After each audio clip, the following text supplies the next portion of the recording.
Sir. So ಇದೇ ಜಮೀನು full fencing ಮಾಡಿದ್ದಾರೆ. ಸೊ ಇದೇ ರೋಡು, ನಿಮಗೊಂದು 15 ಅಡಿ ರೋಡ್ ಬರ್ತದೆ. ಸೊ ಫುಲ್ ಫೆನ್ಸಿಂಗ್ ಎಲ್ಲ ಹಾಕಿದ್ದಾರೆ. ಇದು ಹತ್ತತ್ರ ಒಂದು ಎಕರೆ 40 ಸೆಂಟ್ ಆ ಥರ ಬರುತ್ತೆ.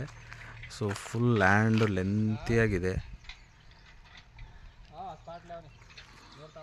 ಸೊ ನೀವು ನೋಡ್ಬೋದು ಇದೇ ರೋಡು. ಸೊ ಈ ಕಡೆಯಿಂದ ಬರ್ಬೋದು, ಸ್ವಲ್ಪ ಒಳಗಡೆ ಬರಬೇಕು ಮೇನ್ ರೋಡಿಂದ. ಸೊ ಒಂದು ಅರೌಂಡ್ 500 ಮೀಟ್ರ್ ಆಗುತ್ತೆ. ಸೊ ಈ ಕಡೆ ಬೆಜ್ಜಲು ಭೂಮಿ ಥರ ಇದೆ. ಸೊ ಈ ಕಡೆ ಎಲ್ಲ ವ್ಯವಸಾಯ ಆಲ್ರೆಡಿ ಮಾಡ್ತಾಯಿದ್ದಾರೆ ಅಕ್ಕಪಕ್ಕ.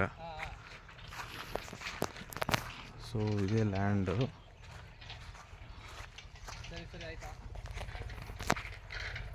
ಫುಲ್ಲು ಉದ್ದಕ್ಕಿದೆ.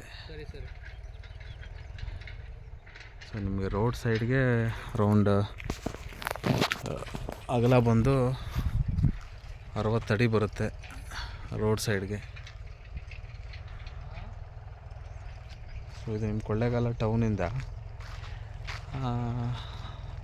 ಜಾಸ್ತಿ ಏನಿಲ್ಲ, ಒಂದು 15 ಕಿಲೋಮೀಟ್ರ್ ಆಗುತ್ತೆ. ಸೊ ನೀವು ನೋಡ್ಬೋದು ಉದ್ದಕ್ಕಿದೆ ಲ್ಯಾಂಡು.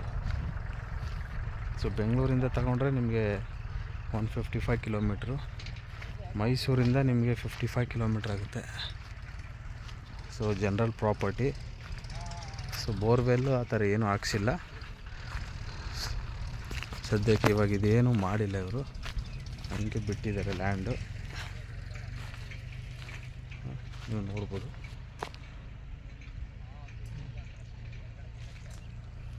ಸೊ ಇದು ಮೇನ್ ಗೇಟ್. ಚೆನ್ನಾಗಿದೆ ಜಾಗ. ಸೊ ಇನ್ವೆಸ್ಟ್ಮೆಂಟಿಗೆ ನೋಡೋರು ಸೊ ವಿಸಿಟ್ ಮಾಡ್ಬೋದು. ಸೊ ಡಿಸ್ಕ್ರಿಪ್ಷನಲ್ಲಿ ನಮ್ಮ ನಂಬರ್ ಕೊಟ್ಟಿರ್ತೀವಿ, ಏನೇ ಡೌಟ್ಸ್ ಇದ್ರೂ ಕಾಲ್ ಮಾಡ್ಬೋದು. ಸೊ ಪ್ರೈಸ್ ಎಂಕ್ವೈರಿ, ಸೊ ಇನ್ನೂ ಜಾಸ್ತಿ ಲೀಗಲ್ ಡಾಕ್ಯುಮೆಂಟ್ಸ್ ಬಗ್ಗೆ ಏನಾದರೂ ಎಂಕ್ವೈರಿ ಏನಾದರೂ ಮಾಡಬೇಕಿದ್ರೆ ನಂಬರ್ ಹಾಕಿರ್ತೀವಿ, ಕಾಲ್ ಮಾಡ್ಬೋದು ಸರ್. Thank you.